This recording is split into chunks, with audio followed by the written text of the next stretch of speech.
Well, I have a couple of items for all of you to start off the briefing. Today, I would like to note that Vital Voices is presenting the Global Trailblazer Award to legendary Syrian human rights activist Rezan Zaitwani. Rezan, to whom the First Lady and Secretary Kerry presented an International Women of Courage Award in 2013, was abducted in December after reporting on the abuses and crimes happening inside Syria. Her whereabouts remain unknown. As Secretary Kerry said last week in London, Razan has risked her life inside Syria to care for political prisoners and call attention to human rights violations, including against women. We stand in awe of her leadership and heroism. We continue to call for her release and the release of thousands of other human rights defenders inside Syria and around the world. The United States also condemns the continuing violence in Sri Lanka. We are concerned by inflammatory rhetoric that has incited violence in recent days, resulting in several deaths, scores of injuries, and destruction of personal property. We urge the Sri Lankan government to fulfill its obligations to protect religious minorities, including protecting all citizens and places of worship, conducting a full investigation into the violence, and bringing those responsible to justice. We also urge all sides to refrain from violence, exercise restraint, and respect the rule of law. The United States government continues to stand by the many millions of Sri Lankans who want a peaceful and unified country. Finally, I'd like to welcome to our briefing room Mallory Moore to the briefing room today. Mallory is a reporter for National Geographic Kids. She'll be writing on our Oceans Conference. She's an 8th grader at the National Cathedral School here in Washington, D.C. She loves to read and write, as I understand it. She's a veteran reporter who's interviewed, I think, people many of you may not have interviewed, including Dr. Jill Biden, as well as First Lady Michelle Obama. And this afternoon, she'll be interviewing the Secretary, as well as Undersecretary Novelli and our Special Advisor on Global Youth Issues. And with apologies, Matt has agreed to let Mallory ask the first question, so go right ahead. Thank you.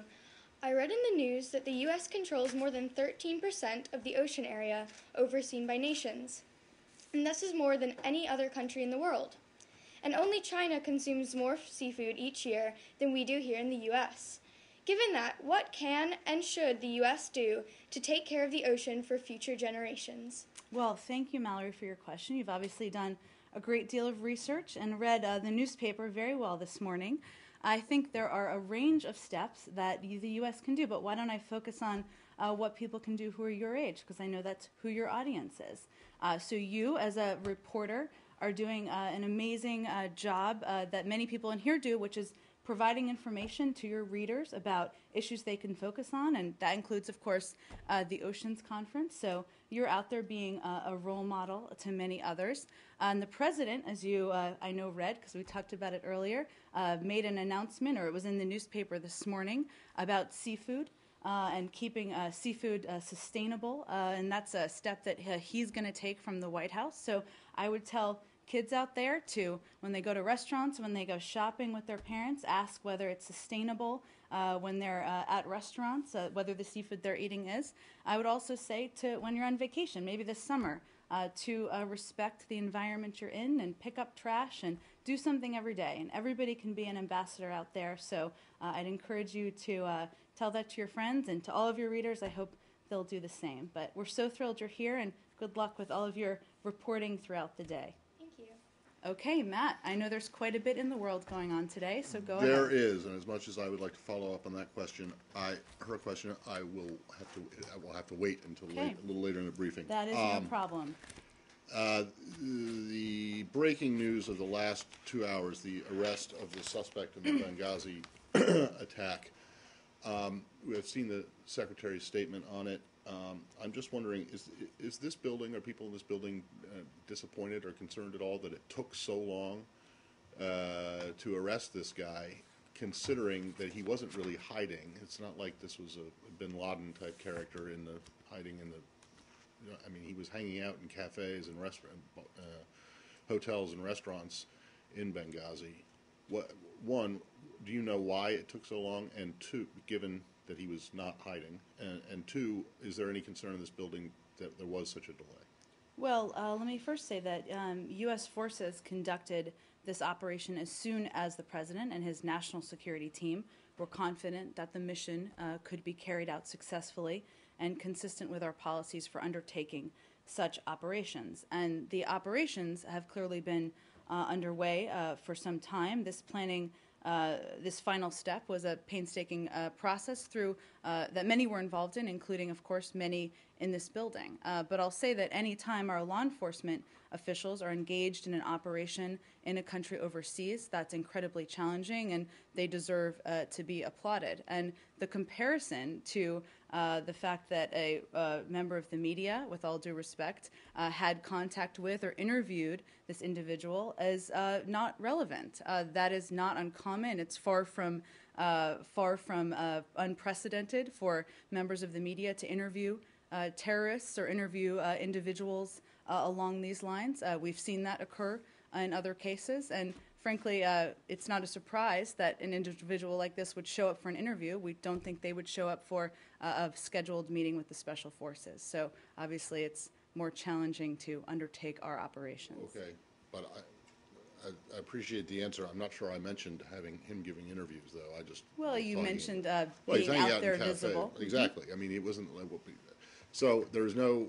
The second part of the question, there isn't any people in this building are universally glad that this arrest has been made, and no one is concerned about the fact that it took so long. Is that correct? Correct. We were closely involved, as would come in as no surprise, in the planning and the operations. Okay. Can you say what changed on the ground that made it the right time to act on Sunday as opposed to, say, Thursday or Friday of last week or months There are not earlier? operational details that I can brief out from here. Can you describe what those circumstances, what they might have been, just in broad general terms? I mean, the security situation on the ground, that kind of thing? There aren't other details I can share on that front at this time. Go ahead, Joe. There are several people who are identified as possible suspects in the Benghazi attack. Are there any indications of where the others might be? Are there any? I'm sure you're not going to give us a heads up if there's an operation coming, but was there anybody else detained or apprehended at the same time as this gentleman? I don't have any other details to share. As you know, and as was noted in the Secretary's statement, apprehending those responsible is a top priority for not just the State Department, but the United States government, and I can assure you we will remain focused on that goal. Can I just ask also, there was quite a deal made a few months ago about the fact that there have been no rewards posted for their apprehension. Can I ask you if the Rewards for Justice program was in any way helpful in the apprehension of this person in Libya? Well, I believe since that time we had provided additional information publicly about Rewards for Justice.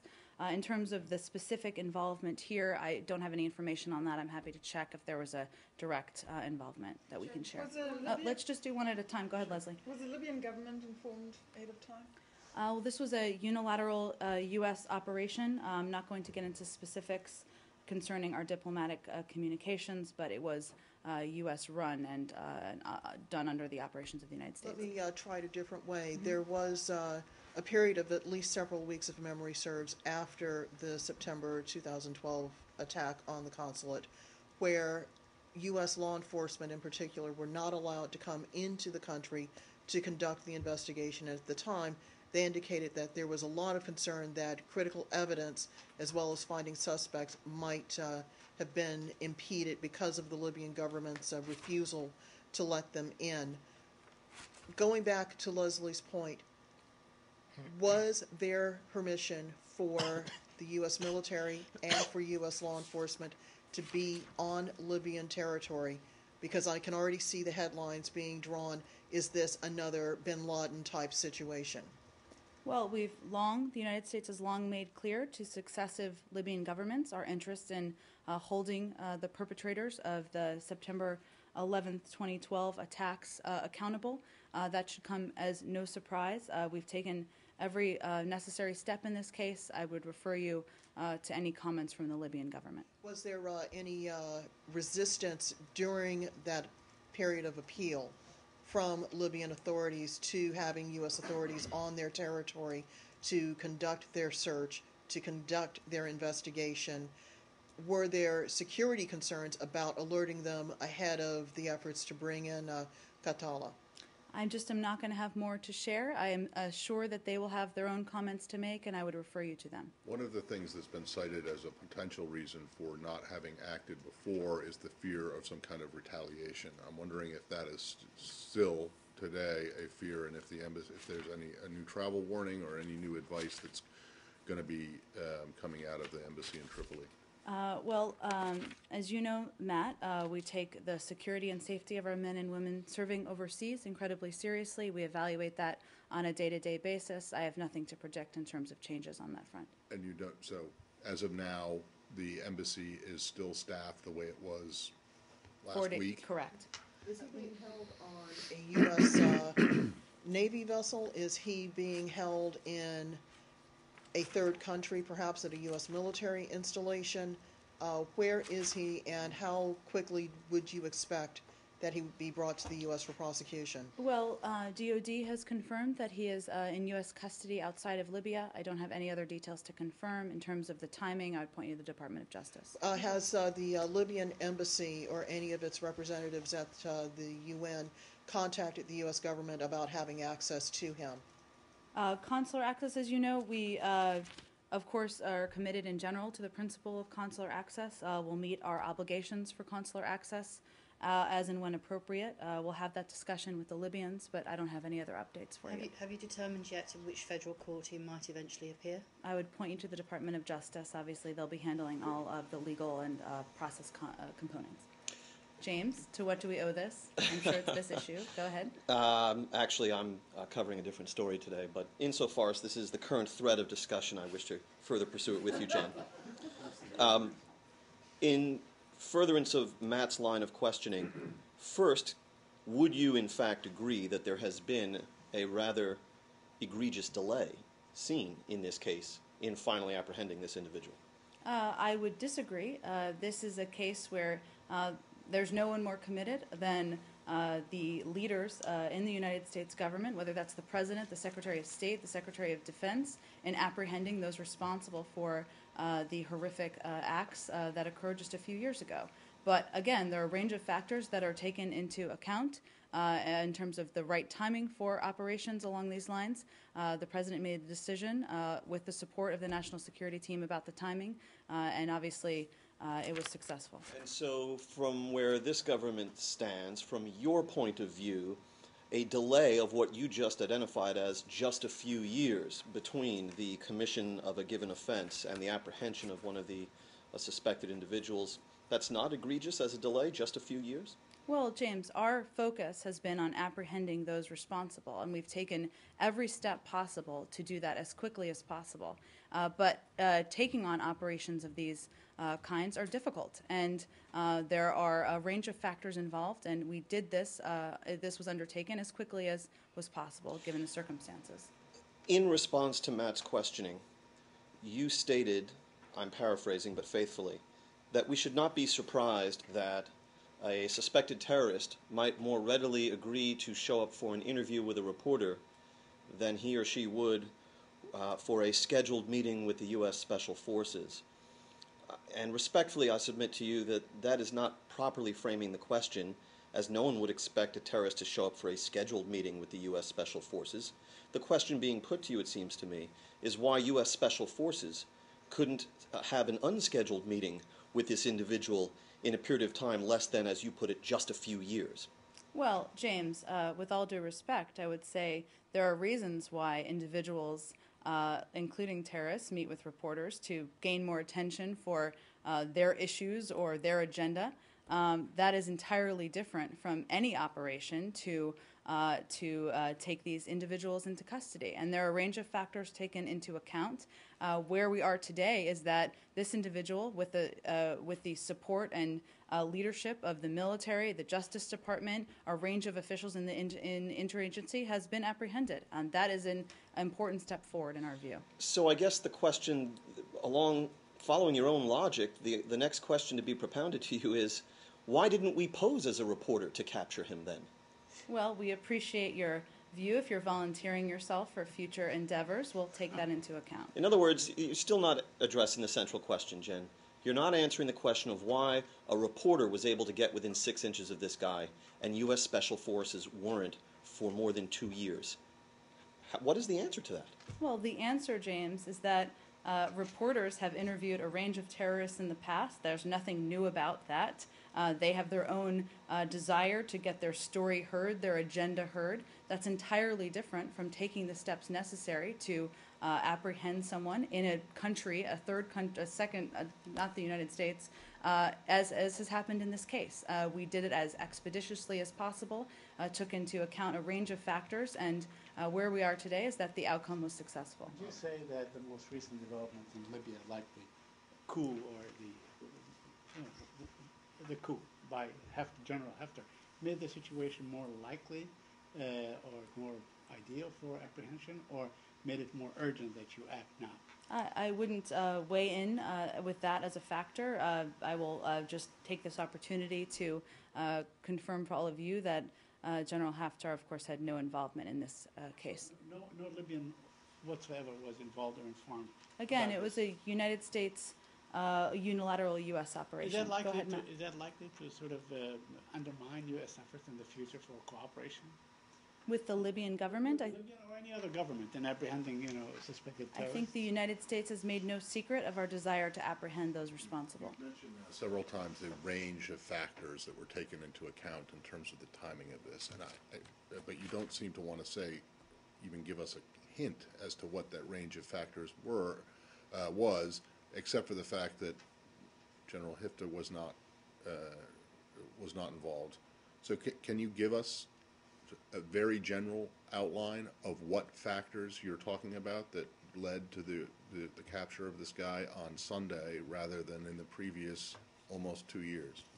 Well, without getting into too many specifics, the decisions are made Any specifics? based on when and how an operation can be carried out successfully and consistent with our policies as the United States in carrying out these operations. I don't have other specifics I'm going to lay out. Well, right, but can you even at least say, I mean, it would seem obvious and not classified or anything like that, that the security situation on the ground would be one of those factors, as would the political situation, on the ground.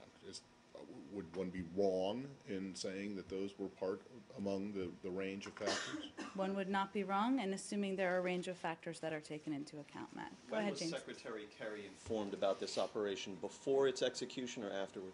Oh, absolutely before. The Secretary and the Secretary of Defense and other senior officials in the government have been engaged and involved in the decision-making process. When were the families of Ambassador Stevens and his colleagues notified about the arrest?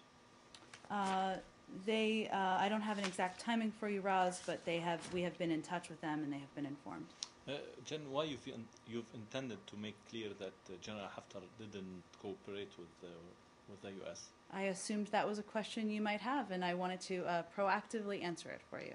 Can you tell us whether, in addition to the capture of this suspect, the special forces also managed, as in, for example, the bin Laden raid, to obtain or acquire any cache of evidence or materials associated with him or his operations? I certainly understand your question. I don't have any other details on this. As you know, this is an ongoing now justice case, so I don't have any Was more I can anybody share. injured in this operation on either side? Not that I'm aware of. I would certainly point you to the Department of Defense who undertook the operation. Go ahead. Bearing in mind that it's a justice case at this point, maybe you can help clarify for us, when was Mr. Khattala charged, and when were there were sealed indictments filed months ago. Was his case one of those, or was it a recently? I would point you to the Department of Justice. As on timing, I believe the complaint was unsealed today. But it was filed months ago, I would point you to them for the specific presumably timing. after the New York Times interviewed him. For the specific timing, I'd point you to the Department of Justice. Do we have more on this issue, or should we move on? Oh, another one? Go ahead. No, not on this. Okay, new topic? You want? Oh, go ahead. Oh, okay. Well, I do too, but you go I ahead. do too. You go, All right. you go ahead, Leslie. Just go then. You I'm, go. I'm here all day. What So should we do next? Senior Iranian officials said yesterday, after it was reported that talks had taken place on Iraq with the US, that there was no specific outcome was achieved at the meeting. Would you agree with that? I mean, was it just a discussion about that you're going to cooperate with Iran on this, or what specific was discussed? They also said then that they would refer to the capitals. What exactly was referred, and what is the timetable now, or how things, where did you leave it, where did you agree that things would move forward?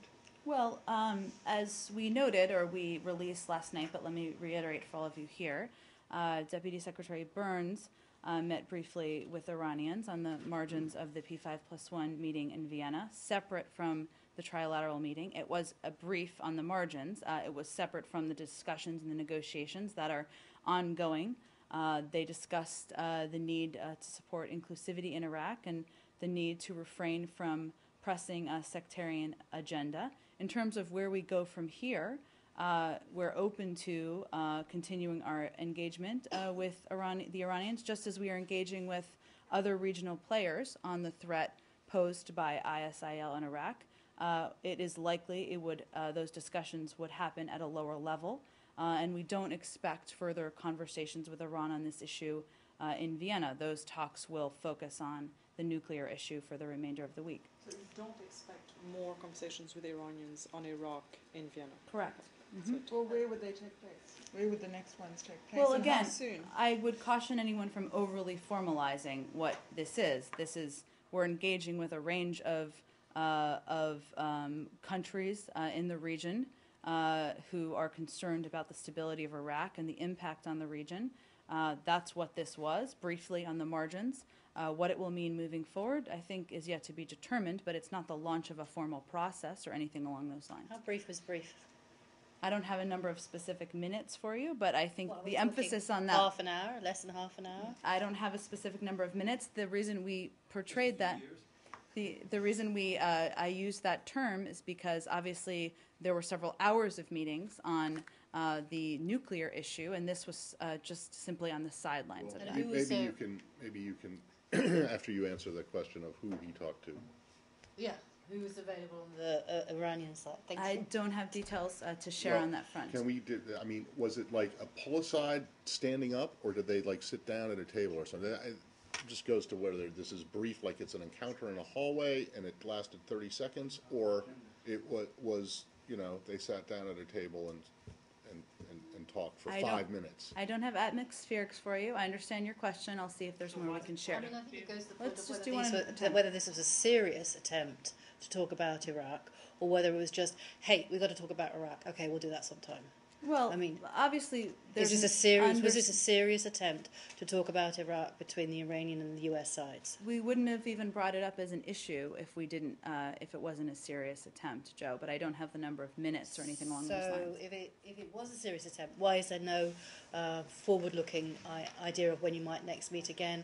I can understand that you want to keep it separate from the nuclear talks that are going on in Vienna, but why are you not able to say, okay, we've said that we will meet again in a week or 2 weeks without even a specific date? Because we don't see a benefit in laying that out. We're going to engage with a range of countries in the region who have a concern about the threat. But again, this is not a launch of a formal process. I mentioned it will be at a lower level, and I don't have anything to announce or predict for you in terms of how that engagement will continue, if it will continue. Was this yesterday or today? Was this today? Yesterday. This was yesterday. And presumably, even to engage in this limited interaction with the Iranians on this issue, the U.S. government feels that it holds some hope of a productive outcome.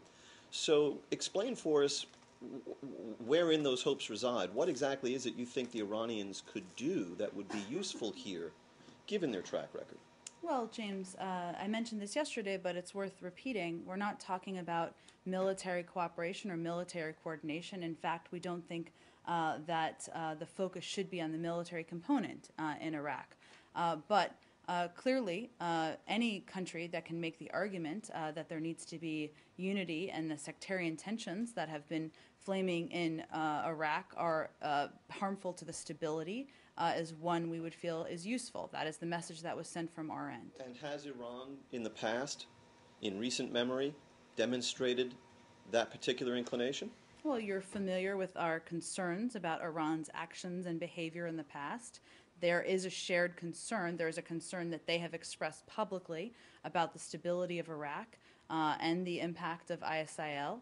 That was the reason why there was a brief engagement on this yesterday. Is it about hope that Iran can be helpful, or is it more about laying out what your red lines are when it comes to what Iran's role is in Iraq and how that affects your view of what's going on in Syria?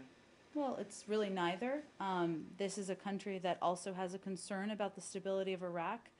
Therefore, we felt it made sense to have a discussion. How that takes place in the future will determine in the future.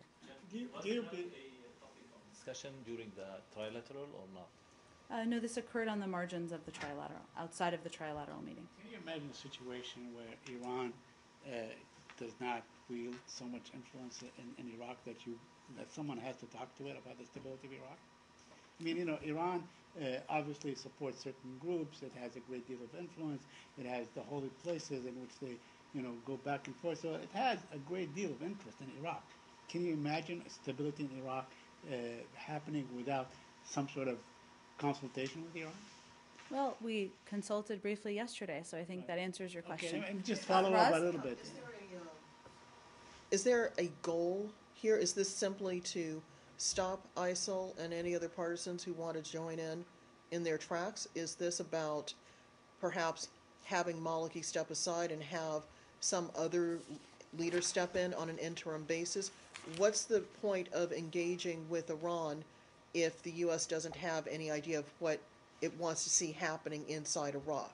Well, we certainly have a strong idea of what we want to see happening, but there's no outside country that can do that on behalf of Iraq. And obviously the officials in Iraq need to take those steps, political steps, to reduce sectarian tensions, to strengthen the Iraqi security forces. Clearly, we want to see an end to the threat of ISIL, not just to Iraq, but to the region, to the national security interests of the United States. Our view is that the political component should play a large role there, and any country that can help make that argument to the Iraqi government is one that we will engage with. Is that the primary reason why there is this overture to Tehran?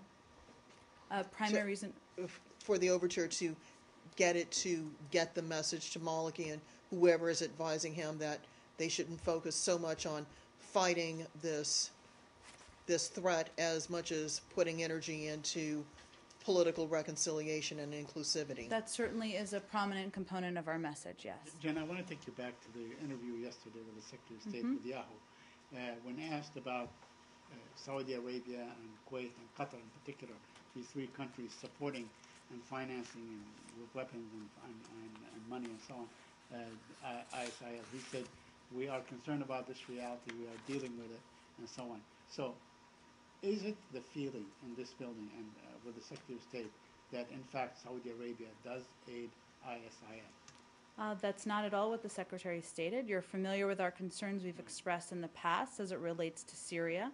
The message that he is conveying to these leaders as he speaks to them is that the threats from ISIL's advance touch them and their interests directly, and that at this critical time it's important for Iraq's neighbors to support all of Iraq's leaders and the Iraqi people to help them build unity they need to move beyond this crisis and onto a better future. And that's the message he's conveying. He talked to them a bit about our thoughts, hears from them as well, but that is the reason why he's calling and has continued to call a range of leaders in the region. But you agree that at least the United States government knows that many wealthy individuals in Saudi Arabia are financing these fellows in ISIL? I think, Saeed, we've expressed in the past our concern about financing of terrorists from a range of sources. Those haven't changed, but our focus of these conversations remains on the need for countries in the region to support all Iraqi leaders at this time. My last question regarding this issue, ISIL issued a statement saying that Jordan is part of this great Islamic caliphate that they are establishing. Are you doing anything with the Jordanians concerning how close they are to the United States of America? Well, the Secretary spoke with Foreign Minister Judah this morning, so they're one of the countries that we're engaging with. Go ahead. Sorry, just to clarify more on this, and I'm sorry to go around and around on it. Jen, yesterday as everybody here was kind of groping for how to frame some of the messages that were coming out of the administration, you twice during this briefing said that this communication with Iran would follow a kind of precedent set by communications between Washington and Tehran over Afghanistan. I didn't say precedent. I actually said that there are other times where we've engaged with Tehran about other issues, including Afghanistan. Okay, I didn't so link then the two as exactly modeling each other. I bring it up just because that particular communication involved the sharing of intelligence in the effort to topple the Taliban, and you're saying now that wouldn't be, we shouldn't read that as a precedent. I'm not just saying now. I would encourage you to read my transcript more closely from yesterday.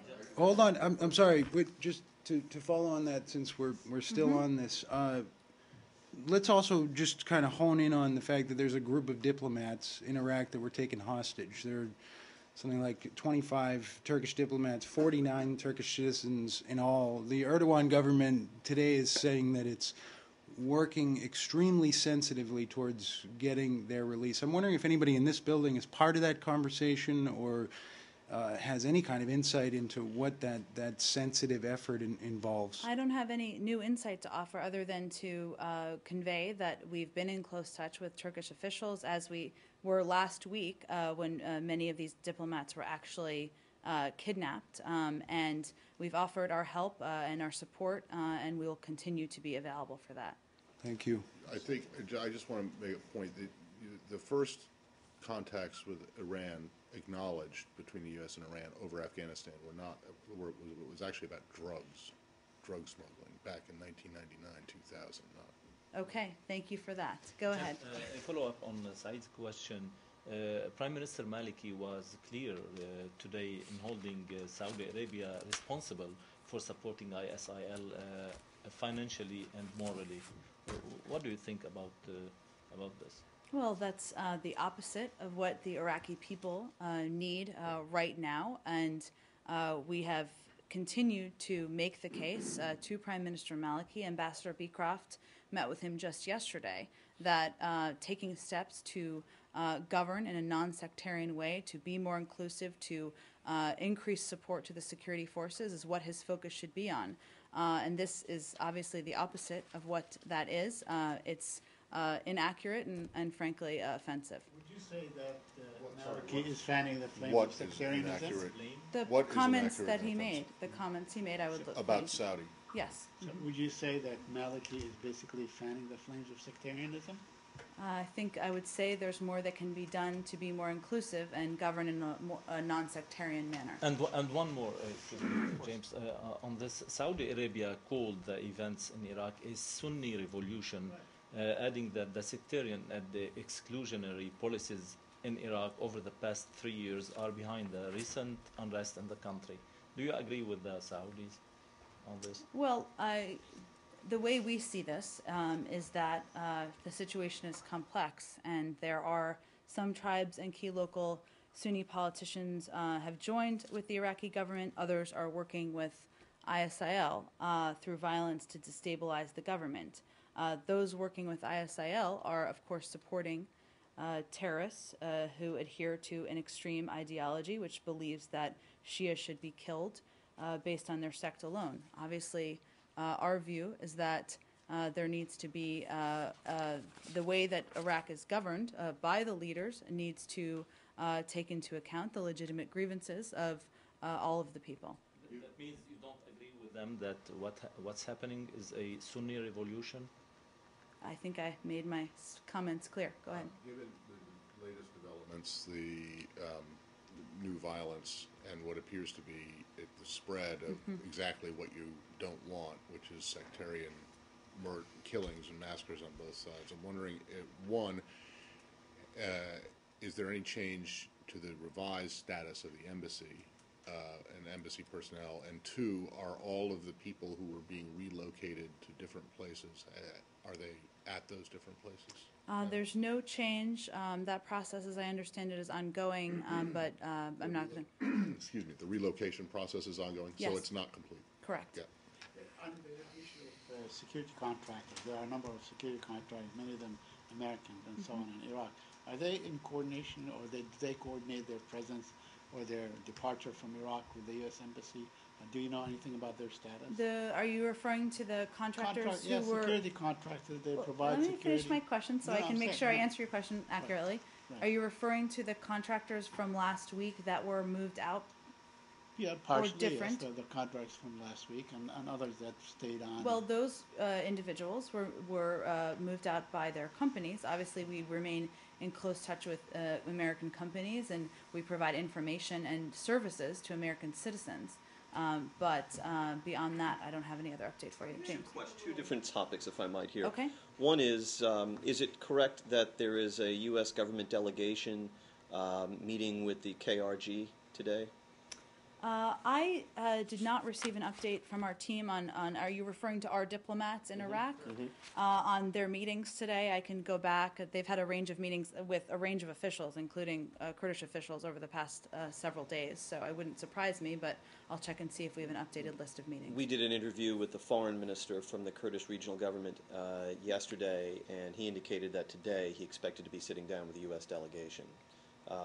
Would that be Assistant Secretary McGurk, or are you familiar with this? It could be, and I would just, I am happy to check, but I would remind you that Deputy Assistant Secretary McGurk has been there for, I believe, a week and a half now. He's had meetings with a range of officials. We've tried to provide updates on those, so it could be him, it could be other officials as well. The other question I want to ask is this.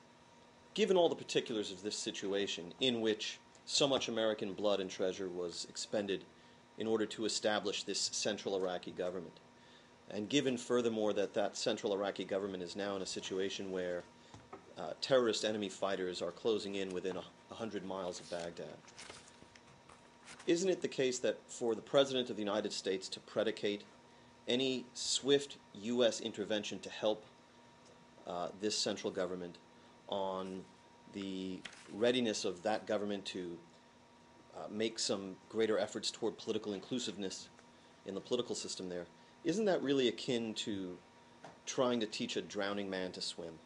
Well, that's not an accurate depiction of our view or the President's view. I would say that our view is that Iraq and the successful outcome here is not contingent upon the intervention of any country.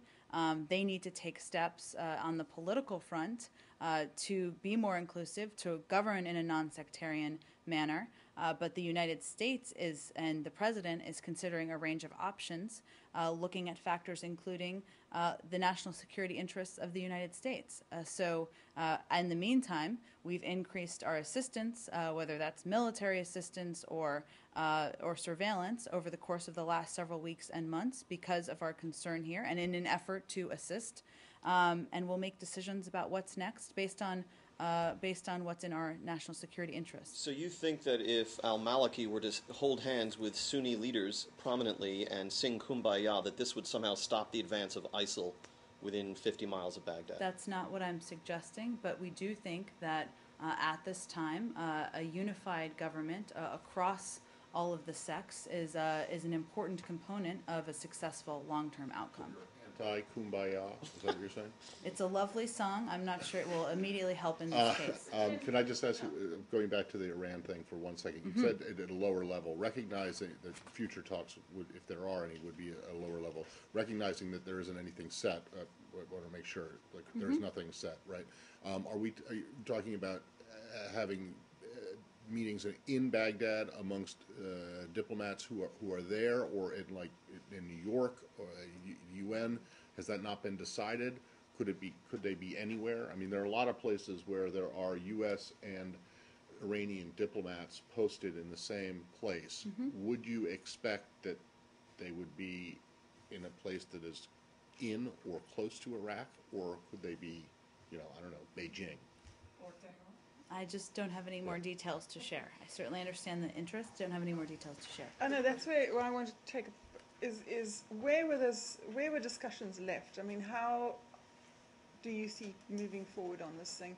Would you see maybe Iran being part of a bigger discussion in a room with other neighbors? Because you said that this is a regional issue. Well, that's far ahead of where discussions were left. This was a brief discussion on the sidelines of the P5+1 negotiations. We'll continue to engage with countries in the region, including Iran, but beyond that, I don't have any predictions for you in terms of if, when, how. So you don't know where were discussions left? I mean, where, you know, surely you didn't say, okay, thanks very much, and that the book was closed. We conveyed where we were coming from. It was an opportunity to do that. Beyond that, I don't have any other update. And a follow-up on that is given that there's no sign that Maliki's government is going to listen to the U.S. on reaching out to the Sunnis, would the U.S. still then be willing to consider options of strikes? I mean, you know, is it a condition of those strikes or of the U.S. offering further assistance? Well, the president continues to consider a range of actions, but there are our views. There needs to be a comprehensive strategy, and that includes capacity building for security forces. But there's a great deal that's on the shoulders of the Iraqi government, and we believe that there's more they should and can do. But I don't want to lay out more detail about what's being considered and how and why. So you want to see them? You want to see them coming up with a plan first before the president moves? I'm just trying to figure. No, out. I understand why you're asking, but I'm not going to box us into how and when and why we'll make decisions. Is Assistant Secretary McGurk or anyone from the administration reaching out to seeing how this is not only ISIL, but it's also a coalition of 80 Sunni tribes, maybe 41 militant former Ba'athist groups and so on. It's huge. It's a huge thing. Is anyone reaching out to these groups? As I noted, I think last week, Deputy Assistant Secretary McGurk had met with a range of officials from different tribes. We've met with different officials across the political spectrum, and I expect that will continue. Has there been any discussion of having the Arab League intervene in this in any way? Not that I'm aware of, Roz. Obviously, there are a range of countries that could be in touch with them. And then I have one other one. It's a legal question regarding the U.S. troops. Apparently, they have legal permission from the Iraqi government to be in country. They are carrying weapons. Given the crisis, I can understand how things move very quickly. Does it sort of beg the question why this couldn't have been done back in 2011 when the U.S. was ready and willing to have troops there to work on counterterror measures with the Iraqi army? It's an entirely separate question. These are military are there for the security of the embassy. That's what their focus is. That's the role they're playing. This is linked to the announcement we made on Sunday, about the relocation of some of our staff and the fact that some would be coming in to help the security there. But I think the question is technically on the legal issue. I mean, do they come under Chief of Mission Authority, even though they're Pentagon? And not the regular embassy Marine Guards?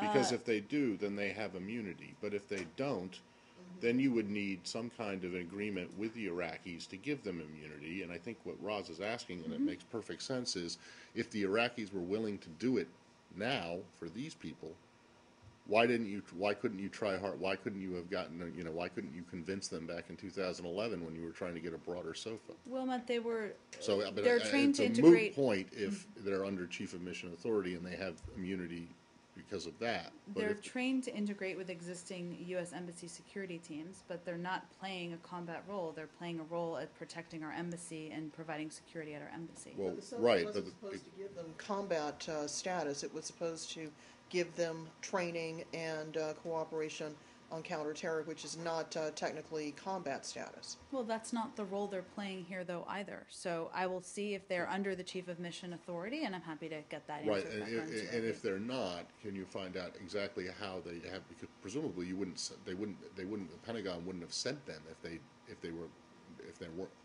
did not have immunity. So And if they're exactly. if they're not covered by the Vienna Convention type of thing, what they are covered by would be Certainly, interesting and to they're know. meant, as I noted, but to augment I the know, security we already have on the ground. Jen, Iraq? Do you have any update on the presence of Iranian Revolutionary Guards in Iraq? I do not.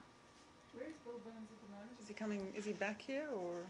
Is Where he in the world is Bill Burns? staying? He Yes. was only in Vienna for yesterday. I'm not aware if there are other travel plans. I'm sure He'll be back in Washington soon if he's not already. You said Any more on Iraq?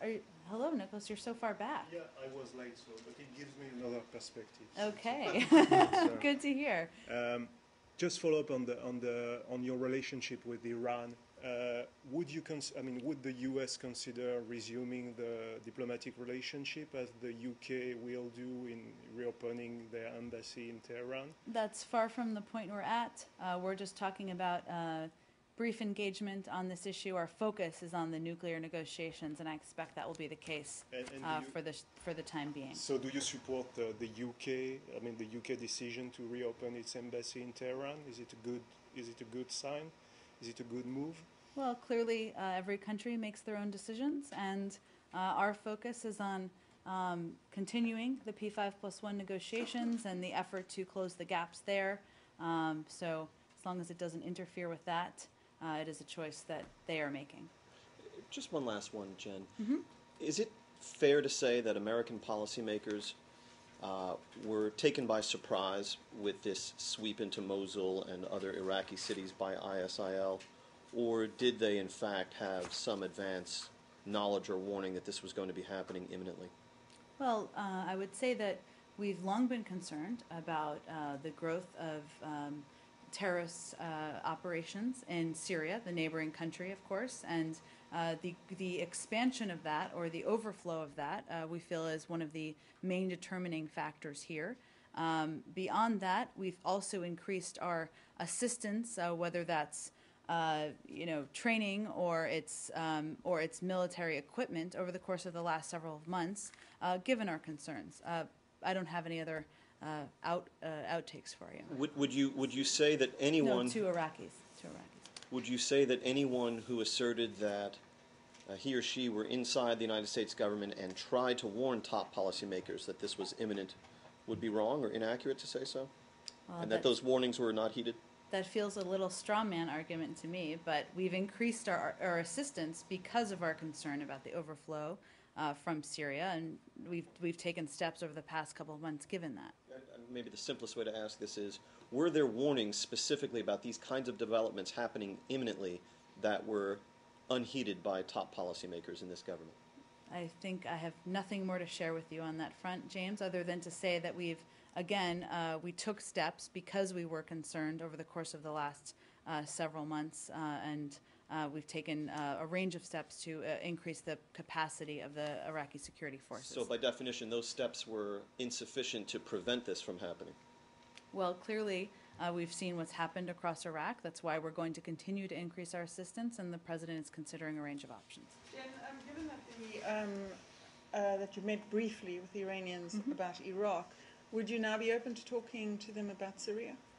As you know, the Secretary raised the issue of Syria when he met with Foreign Minister Zarif in Germany several months ago. Beyond that, I think our focus will continue to be mainly on the nuclear negotiations. And there was no discussion yesterday on Syria at all? No. Okay, new topic? Go ahead. Yes, thank you, Jen. This is Arshad with the other Arshad. The other Arshad. Yes. Thank you so much. Well, well, thank you so much for your kind compliment. Well, question on Bangladesh, as usual, and it's very important for the region, for democracy and security, and for the containment of threat of extremism in that region. Does the United States still stand for a fresh re-election in Bangladesh in the wake of a recent statement made by the former Prime Minister Khalida Zia that they are interested in having a talk with the current Prime Minister and her government in order to come to a settlement for a fresh election? As in the past, you have supported for a dialogue, which unfortunately didn't work out. Are you still in favor of a dialogue between the two contending parties for the sake of democracy and for the sake of the freedom-loving people of Bangladesh? Thank you. Well, nothing has changed about our position. As you know, Assistant Secretary Nisha Biswal was just in Bangladesh having a range of meetings, and beyond that, nothing has changed. Move on? Yes. Ukraine. I'm wondering if there have been any developments that either give you concern or give you hope that the situation is easing. Number one, that's It's a very broad one. We'll start with that. There are a couple of small developments over the last couple of days that are 24 hours. We would welcome President Poroshenko's statements yesterday, noting he will continue to advance constitutional reform and address calls for early local elections in Donetsk and Luhansk to promote unity. We've seen a range of reports of renewed Russian troop movements close to the Ukrainian border, and we're also closely monitoring that situation. But beyond that, I don't know if you have a specific question about a particular issue. Well, on the political side, yeah, I'm interested. Presumably, you support his calls for the election, and I think that he's proposing a new ceasefire or something new. You are in favor of that? We certainly would be, yes. Has the Secretary been in touch with Foreign Minister Lavrov in the last day? Let me do a little or check so on for this. you I'm here, just Matt. wondering if you're seeing anything from the Russian side, which would lead you to believe that they are, doing the right thing. He spoke with him on Saturday, we did a readout of that. Right. There's not a new Okay. call since then. Have you seen the reports that 2 Russian journalists were killed? We have in the Ukrainian seen those media reports. We don't have confirmation of the details or the cause. Some reports say they were badly injured. Some say died while they were with a group of armed separatists during fighting in Luhansk. We would express our condolences, of course, to their families, call on all sides to ensure the safety of the media, but again, we don't have specific details on the circumstances. Okay, and then yesterday I asked you about these comments that were made by both the Prime Minister and the Foreign Minister. Do you know, have U.S. officials, maybe Ambassador Pyatt or someone, raised this at all? Either of the controversial comments with the Ukrainian officials, or is it just something that you're willing to let pass? Well, I think I spoke to the context of one of the sets of comments yesterday, and the other I looked into after we talked about it. And the Prime Minister's comments have been misreported. He didn't call anyone, quote, subhuman. What he said was that those supporting the militants destabilizing eastern Ukraine were inhuman. So it's slightly different, and he's referring specifically to the armed militants and certainly not Russians, as I understand the translation. Oh, okay. Well, I mean, they put it up on their website, the English translation, and it's been changed since, yes, but it did say those who support the separatists are subhuman, not inhuman. And so, and it was up until yesterday in that language. So anyway, you're satisfied with it. I mean, you would have a problem with subhuman, yes, if the Prime Minister was running around saying that Russians are subhuman. Well, I think the accurate translation is a relevant point here. Okay. So you said that did the U.S. government request some kind of clarification from the Ukrainians? Or No, I think that's just an important component here of the context of the comment. But you would have a problem with the use of language like that, right? I mean, there is a hyperbolic language on both sides recognized, and presumably you would call on both sides to keep the rhetoric down. Is that correct? As we have, but I think our concern has been focused more naturally on the actions of the Russian separatists and the movement of military tanks and other equipment across the border. And when you said that you had seen renewed or signs of renewed activity, Russian military activity, that's on their in Russia, right? But near the border, close to the border, exactly. And is that a cause for concern? Is it enough to be a cause for concern? That's something obviously that is certainly not our preference, and it's something we're going to be watching closely and seeing what they do over the course of the coming days. Right, but I mean, they are free. It is their country. I mean, they're free to have troops move around their own country, Correct, right? but if there's another buildup of troops on the border, certainly that would be a cause for concern. And then last one, have you seen since the incident with the tanks that you tanks and the rocket launchers that you talked about, have you seen more hardware people going across the border into Ukraine, into eastern Ukraine from Russia? Well, it's become a daily occurrence, but not along the same lines of what we talked about on Friday. I'm sorry, what does that mean? Meaning on Friday it was several Russian tanks. So it's a daily occurrence is what? People and Equipment, people but not- crossing the border. but not tanks. Correct. Since that one. That I'm aware of, that I've received an update on. Movement towards the border or away from the border? I don't understand. On their side, but are they going back to where they were, let's say? Across the border from Russia into Ukraine. That was the area we expressed concern about on Friday. Go ahead. Have you seen the reports that there was an explosion on one of the pipelines in Ukraine today? The Interior Minister says that one of the theories they're investigating is whether it was an act of terrorism. Do you have anything more concrete on it? We've seen the reports, as you mentioned, that an explosion has damaged a natural gas pipeline in central Ukraine. This pipeline transports Russian natural gas to Ukraine and to countries in the EU. Both Gazprom and the Ukrainian Gas Transit Company report that this will not affect deliveries of gas. In terms of an update on the causes or the source, I don't have any additional information on that. Did you get any? I was wondering if there was any kind of confirmation from the Russians following your call yesterday for them to return to negotiations, whether there had been any update on that from your side. Has that been communicated to the Russian authorities in Moscow, and are they receptive or not? There hasn't been an update. We would reiterate our call for them to return to the negotiations. Obviously, we think this is the right way to resolve the dispute over gas costs. But still a stalemate as far as you're concerned. Correct. And are you at all concerned that the Ukrainians are going to start running out of gas supplies? I know we've mentioned in the past there've been stockpiles, but are they going to? Our assessment is that they have adequate supplies from its own. They have adequate supplies from their own production and storage, and flows from European states can also help meet the demand. But obviously, there's an urgency in moving back to these talks as well. How long can they survive without the flows being reopened? I don't have any set of days or weeks or months or anything like that, and I wouldn't want to give a prediction. They have a range of supplies they can tap into. Change topics? Sure. Palestinian-Israeli conflict. Okay.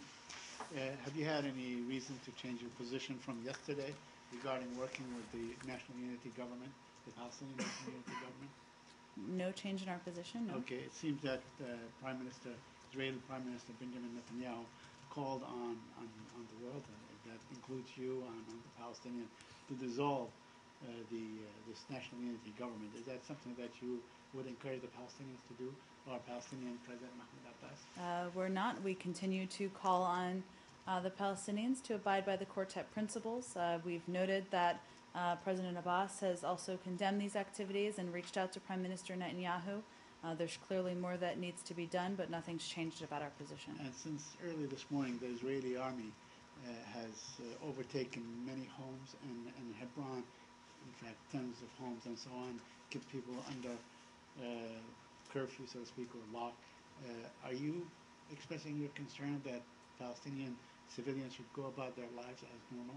I haven't seen those reports, Said. I'm happy to look into them for you. Well, we'll all agree on that. Do you have any concerns about the way the Israelis are handling this operation? Well, they're conducting an investigation. We'll let that see itself through. We've been in touch with them, but I don't have any concerns to express here. Well, there's been, I mean, the Palestinian community is not. They feel that this what's happening now. They say represents collective punishment, and I'm just wondering if the U.S. sees it the same way, or do you think that the Israelis are acting with all due diligence and with restraint, or do you have any concerns about it? Well, as in any case, we encourage all sides to operate with restraint, but I don't have anything new to add on this All right, topic. and then on the American citizen, do we get the Privacy Act waiver still an issue? I don't have anything new on that front. Calling on the Israelis to perhaps draw back on their heavy hand, or to loosen up their heavy hand in handling the Palestinian population over the past 24 We've been hours? in close touch with both sides. As a follow-up to the kidnapping of these 3 teenagers, I will let those conversations take place Are through you the concerned diplomatic channel. that the Israelis also may be taking it out on Palestinian prisoners already incarcerated? I don't have anything new to add on this issue. Egypt? Yes, go ahead.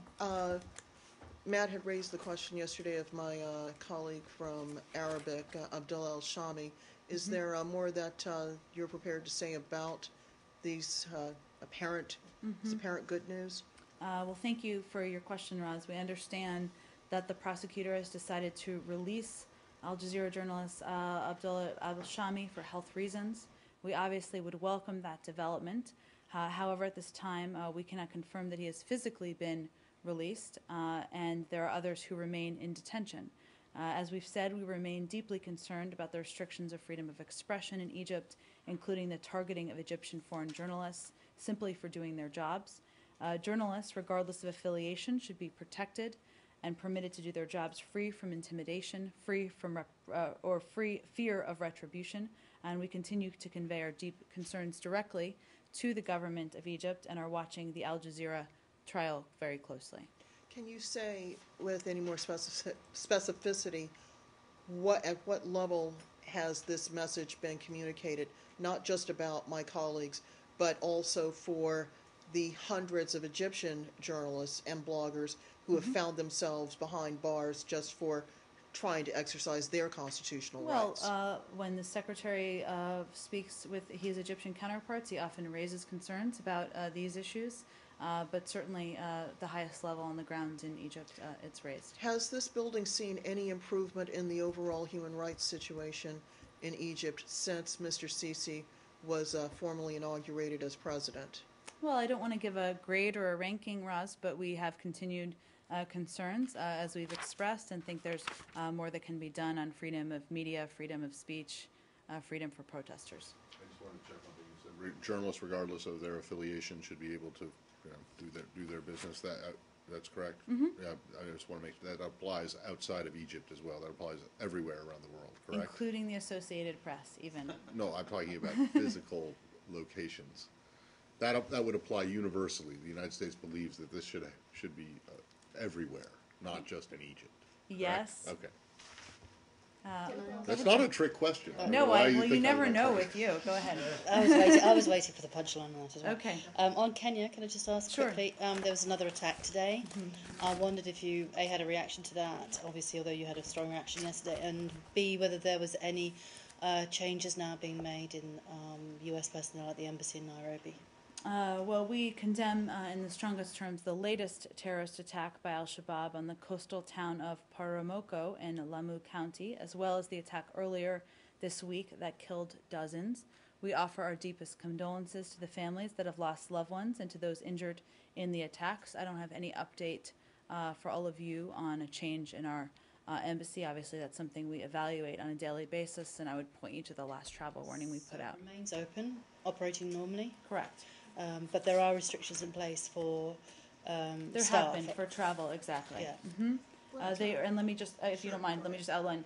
The U.S. Embassy had already restricted travel for U.S. government personnel to the Nairobi neighborhood of Eastleigh and to all coastal counties. Travel to those areas for U.S. government personnel is limited to mission essential trips, but the embassy is open for normal operations. And no plans at the moment for any kind of drawdown?